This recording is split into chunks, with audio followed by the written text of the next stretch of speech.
तो हमारा जो टॉपिक चल रहा था वो था एवरेज, और एवरेज में सेकंड पार्ट में हमने आपको फर्स्ट, सेकंड और थर्ड ये तीनों ही टाइप कंप्लीट करा दिए थे।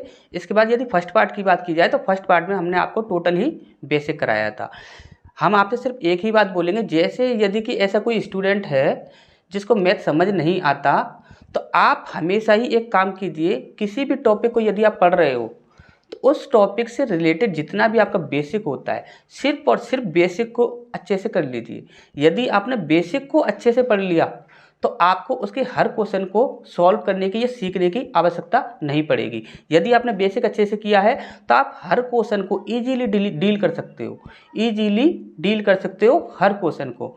यदि आपको इस बात पर यकीन नहीं हो तो आप एक बार इस बात को ट्राई कीजिए, तब आप ट्राई करोगे तो आप खुद ही बोलोगे कि टॉपिक का सबसे पहले सिर्फ और सिर्फ बेसिक ही सीखना चाहिए यदि आपको उस टॉपिक को अच्छे से सीखना है। तो यहाँ पर हमने आपको 3 टाइप कंप्लीट करा दिए थे। इसके बाद अब आपका चौथा, पांचवा और छठवां ये 3 टाइप आज हम पढ़ेंगे। तो देखिए, सबसे पहला जो चौथा टाइप है आपका, उसमें बोला है 10 प्रेक्षणों का माध्य 13 है।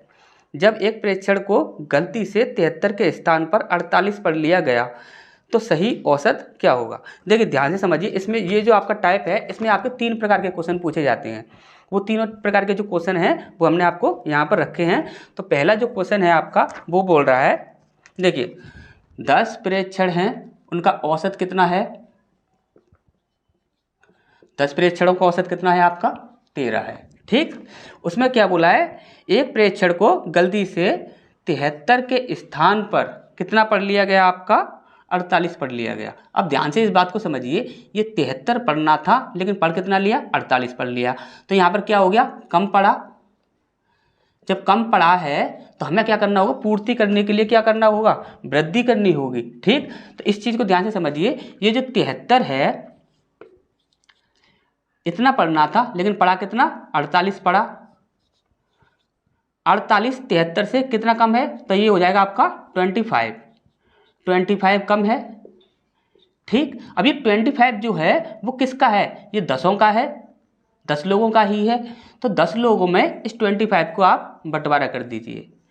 तब 10 लोगों में आप 25 को बंटवारा करोगे तो कितना निकल कर आता है, प्रत्येक के लिए 2.5 निकल कर आता है। तब प्रत्येक के लिए 2.5 निकल कर आता है। तो आपको क्या करना है, देखिए कम पढ़ा गया था, हमें क्या करना है, वृद्धि करनी है। तो सही औसत क्या हो जाएगा, तो सही औसत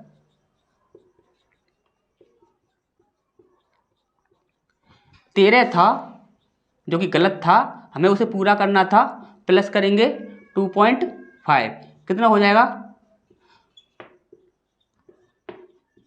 इतनी सी बात आपको अच्छे से समझ आ गई होगी। 15.5 ये आपका क्या हो जाएगा, सही औसत हो जाएगा। इसके बाद नेक्स्ट क्वेश्चन की ओर बढ़ते हैं। 10 संख्याओं का औसत 30 है। देखिए दूसरा क्वेश्चन है हमारा, 10 का औसत कितना दिया हुआ है आपका 30 दिया हुआ है औसत। ठीक, ये क्या है आपका औसत है। ठीक, एक विद्यार्थी ने 48 के स्थान पर 84 पढ़ लिया। 48 के स्थान पर क्या पढ़ा गया, 84 पढ़ा गया। यानी कि पढ़ा क्या गया, देखिए कम था और पढ़ कितना लिया यहाँ पर 84। तो यहाँ पर क्या पढ़ा गया, अधिक पढ़ा गया। जब अधिक पढ़ा गया है तो हमें करना क्या होगा, वहाँ पर कमी करनी होगी। तब कमी करनी होगी तो कितने की कमी करनी होगी, यानी कि इन दोनों को आप माइनस कीजिए, 84 माइनस 48, इनको आप माइनस करोगे तो कितना आता है आपका, यहाँ पर हो जाएगा 6 और यहाँ पर 7 में से 4 गया 3। ये जो 36 है, ये 36 को आप कितने लोगों में बांटोगे, 10 लोगों में, क्योंकि ये 10 लोग ही तो हैं। तो 10 लोगों में यदि आप इसे बांटोगे तो कितना हो जाएगा आपका 3.6। ये जो 3.6 है इसको आपको क्या करना है, ये जो आपका 30 औसत दिया हुआ है इसमें से आप क्या करोगे, कम करोगे, ये अधिक करोगे। तो आपको देखिए ध्यान देना है, 48 के स्थान पर 84 पढ़ा गया, यानी कि क्या पढ़ा गया, अधिक पढ़ा गया। तब अधिक पढ़ा गया है तो उसकी पूर्ति करने के लिए हमें क्या करना होगा, उसे कमी करनी होगी, यानी कि 30 माइनस 3.6। तो यहाँ पर कितना हो जाएगा आपका 26.4, ये हो जाएगा आपका सही आंसर। ठीक, तो इतनी सी चीज़ आपको अच्छे से समझ आ गई होगी। फिर नेक्स्ट क्वेश्चन की ओर बढ़ते हैं, तब तक आप इसका स्क्रीनशॉट ले लीजिए।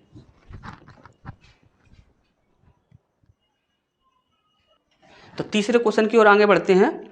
देखिए ये आपका नए तरीके से एक क्वेश्चन पूछा जाता है जो कि आपका इसी टाइप का होता है, जैसे कि 10 संख्याओं का औसत 30 है। तीसरा क्वेश्चन है हमारा 10 संख्याओं का औसत कितना है, 30 है।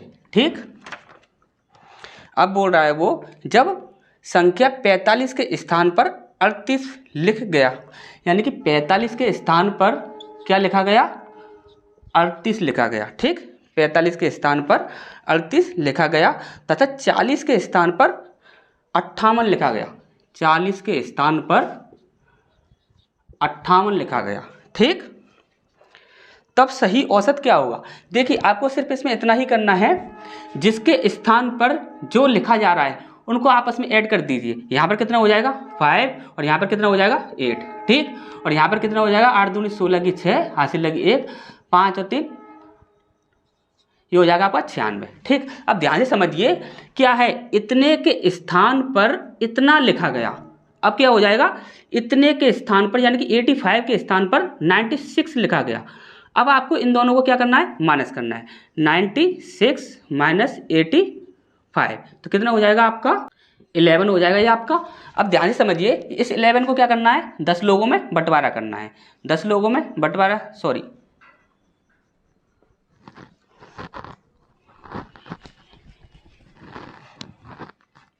11 को 10 लोगों में बंटवारा करना है। 10 लोगों में बंटवारा करेंगे तो कितना आ जाएगा 1.1।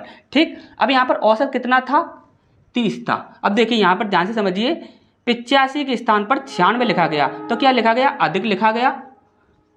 जब अधिक लिखा गया है तो हमें क्या करना होगा, कमी करनी होगी।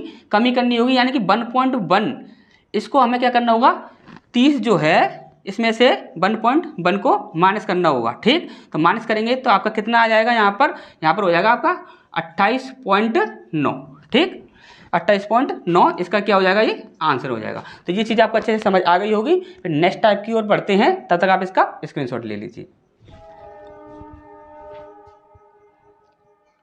तो 5वें टाइप की ओर आगे बढ़ते हैं।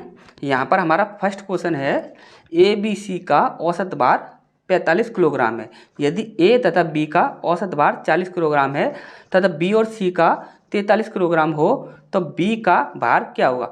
देखिए इसमें कुछ इस प्रकार से भी क्वेश्चन पूछे जाते हैं, जैसे कि संडे मंडे ट्यूसडे का तापमान इतना रहा, ट्यूसडे वेडनेसडे थर्सडे का तापमान इतना रहा, तो संडे का तापमान कितना रहेगा। इस प्रकार के जो भी क्वेश्चन होते हैं वो भी आपके इसी तरीके से होंगे। ठीक, तो देख लीजिए पहला क्वेश्चन है आपका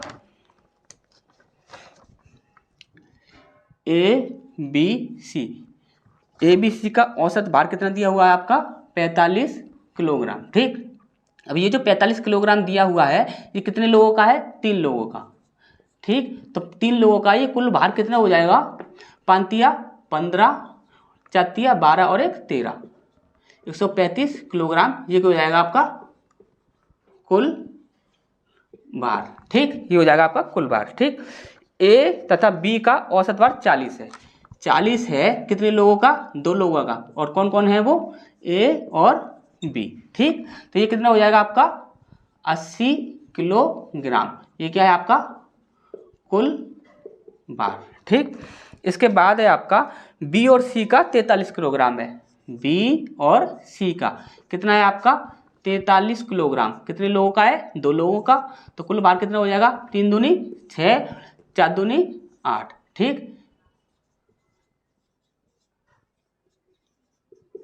ठीक, इतनी सी बात आपको अच्छे से समझ आ गई होगी। अब वो बोल रहा है B का भार क्या होगा, यानी कि पूछा है उसने B का भार क्या होगा। ठीक, तो यहाँ पर ध्यान से समझिए, यहाँ पर ये 3 लोगों का भार है, कितना है आपका, देखिए A B C इनका कितना है आपका 135 किलोग्राम। ठीक, यदि इसमें से यदि हमें B का चाहिए, ठीक, इसमें से यदि हम A और C का माइनस कर देते हैं, यानी कि A और C का माइनस कर दिए, या फिर यहाँ पर ध्यान से देखिए A और B, यहाँ पर B और C ले लेते हैं। B और C का कितना है आपका 86 का है B और C का। B और C का यदि हम यहाँ से माइनस कर दें तो किसका बचेगा, हमारा सिर्फ A का बचेगा। ठीक, फिर ध्यान से समझिए इस क्वेश्चन को। तो यहाँ पर क्या लेते हैं हम B और C का हम यहाँ से क्या करते हैं, माइनस कर देते हैं। कितना है आपका 86। इसको अब जब हम माइनस करते हैं तो हमारा आ जाता है यहाँ पे आता है आपका 9, और यहाँ पे कितना बचा आपका 12, यदि 12 में से 8 घटाएंगे तो कितना बचेगा 4। ठीक, कितना आ गया आपका 49। जो 49 जो आया है वो किसका है आपका, सिर्फ ए का। ए का कितना है आपका 49। अब ये 49 जो है वो किसका है, ए का। और ए का यदि आप इसमें से माइनस करते हैं, ये ए और बी का है, यदि इसमें से यदि हम ए का माइनस कर दें तो किसी का बचेगा, सिर्फ बी का बचेगा। तो ये कितना है आपका ए प्लस बी, कितना है आपका 80।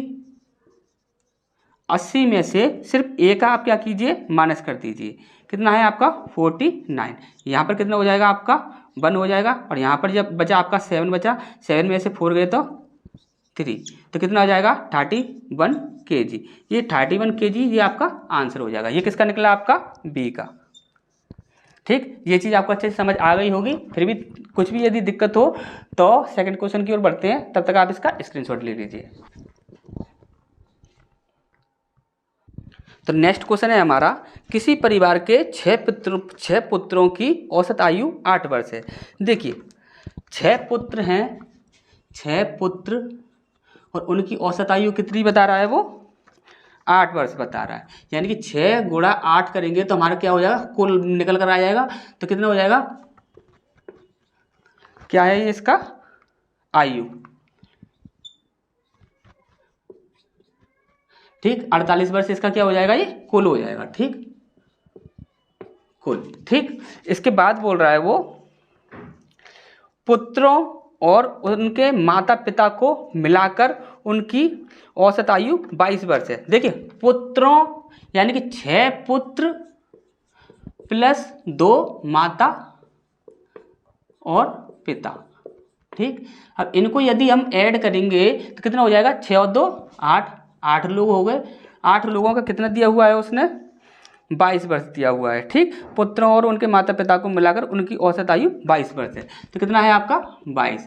तो इनका कुल कितना हो जाएगा, 8 दूनी 16 और 8 दूनी 16 और 1 17 वर्ष। ठीक, ये हो जाएगा आपका 176 वर्ष। ठीक, अब यहाँ पर क्या बोल रहा है वो, यदि पिता उनकी माता से 8 वर्ष बड़ा है। देखिए पिता माता से 8 वर्ष बड़ा है। ठीक, अब ध्यान से समझिए, यदि पिता माता से 8 वर्ष बड़ा है तो माता की आयु क्या होगी। यहां पर पूछ रहा है माता की आयु। ठीक, इस चीज को ध्यान से समझिए आप। यहां पर देखिए माता पिता से कितना है, जो पिता है जो माता से कितना है, 8 वर्ष बड़ा है। ठीक, ये चीज हमें याद रखनी है। इसके बाद बोल रहा है माता की आयु कितनी होगी। तो ध्यान से समझिए, 6 पुत्रों की औसत आयु जो थी 8 वर्ष थी, उसकी कुल आयु कितनी थी 48 वर्ष, और माता पिता को ऐड कर दिया तो यहाँ पर कुल आयु कितनी हो गई 176 वर्ष। तो 176 वर्ष में से आप 48 वर्ष माइनस कर दीजिए। इससे क्या होगा कि माता और पिता की जो कुल आयु थी वो निकल कर आ जाएगी। जैसे कि माता प्लस पिता, इसकी जो आयु होगी वो कैसे निकल कर आएगी, 176 माइनस 48। इसको आप माइनस कर दोगे तो आपकी क्या होगी, सिर्फ माता और पिता की आयु रह जाएगी। ठीक, तो यहाँ पर कितना आ जाएगा आपका 8 हो जाएगा। और इसके बाद यहाँ पर बचा आपका 16 में से 4 गए तो आपका 128 वर्ष। तो जी 128 जो वर्ष है वो किसकी है, सिर्फ और सिर्फ माता और पिता की। अब ध्यान से देखिए, यहाँ पर है माता प्लस पिता, इनकी कितनी है 128 वर्ष। ठीक, इसके बाद उसने क्या बोला था, माता और पिता इन दोनों का जो अंतर है वो कितना है 8 वर्ष। यानी कि जो पिता है वो बड़ा है किससे, माता से पिता बड़ा है ना, तो यहाँ पर माता जो होगा वो माइनस में लिया जाएगा। तो ये कितना हो जाएगा आपका 8 वर्ष। ठीक, इसे भी यहाँ पर चेंज कर देते हैं। यहाँ पर हो जाएगा आपका पिता और यहाँ पर प्लस माता। ठीक, अब ध्यान से समझिए, ये जो माता एक प्लस का है और ये माइनस का है, इन दोनों को आपस में कैंसिल कर देंगे, इनको हम ऐड करेंगे। तो ये क्या हो जाएगा 2 पिता, और यहाँ पर क्या हो जाएगा आपका, इनको ऐड कर देंगे तो 8 दूनी 16 की 6, हासिल लगी 1 12 और 1 13, 136 वर्ष। ठीक, तब इसे पिता में कन्वर्ट करेंगे, पिता की आयु कितनी है, तो पिता की आयु हो जाएगी, इसमें 2 से डिवाइड कर दीजिए, इसमें 2 × 12, 1 बचा 2 × 16, तो 68 वर्ष जो है वो किसकी है, पिता की आयु है। अब उसने पूछा था माता की आयु, तो माता और पिता इन दोनों की आयु कितनी है, माता और पिता इन दोनों की आयु कितनी है, 128 वर्ष। तो क्या करना है आपको, 128 माइनस 68, ये कितना हो जाएगा आपका, 8 में से 8 गया 0, और यहाँ पर इसमें से माइनस करेंगे तो कितना आ जाएगा 6, तो यहाँ पर हो जाएगा 60 वर्ष। ये जो 60 वर्ष है वो है आपकी माता की आयु। तो ये चीज़ आपको अच्छे से समझ आ गई होगी। नेक्स्ट क्वेश्चन की ओर बढ़ते हैं, ठीक, तब तक आप इसका स्क्रीनशॉट ले लीजिए। तो इसके बाद नेक्स्ट पॉइंट की ओर बढ़ते हैं, टाइप 6 है हमारा। इसमें बोल रहा है क्रमागत 7 संख्याओं का औसत 52 है, सबसे बड़ी और सबसे छोटी संख्या का योग क्या होगा। देखिए इसमें आपको कुछ भी नहीं करना है, बस 1 से 2 सेकंड के अंदर आप इसका आंसर निकाल दोगे। जैसे कि अभी हम सॉल्व कर रहे हैं, आपको समझाएंगे तो थोड़ा सा टाइम लग सकता है, लेकिन आप 2 से 3 सेकंड के अंदर ही इस क्वेश्चन को सॉल्व कर दोगे। जैसे कि उसने बोला है 7 संख्याएं हैं, तो देखिए 1 2 3 4 5 6 और 1 7, ठीक। अब 7 संख्याएं हैं, तो 7 संख्याओं का जो औसत दिया हुआ है, औसत क्या होता है, मध्य वैल्यू होती है। ये चीज़ हमने आपको फर्स्ट पार्ट में बता दी थी, ठीक। तो ये क्या होगा आपका 52, ठीक, मध्य वैल्यू हो गई, ठीक। तो सबसे बड़ी और सबसे छोटी संख्या का योग क्या होगा। देखिए इसमें सबसे पहले आपको समझना है क्रमागत संख्या दी हुई है। क्रमागत संख्याएं यानी कि 52 से पहले क्या आएगी, 51, और 51 से पहले क्या आएगी 50, और 50 से पहले क्या आएगी 49, ठीक। अब यहाँ पर 52 के बाद 53, ये हमारी मध्य वैल्यू थी, इसके बाद 54 और इसके बाद 55। देखिए 49, 50, 51, 52, 53, 54, 55 क्रमागत हैं सारी संख्याएं। अब उसने बोला है कि सबसे बड़ी और सबसे छोटी संख्या का योग क्या होगा। तो सबसे बड़ी और सबसे छोटी संख्या, तो इनका योग करेंगे। देखिए 55 + 49, यहाँ पे इसका योग करना है 9 और 5,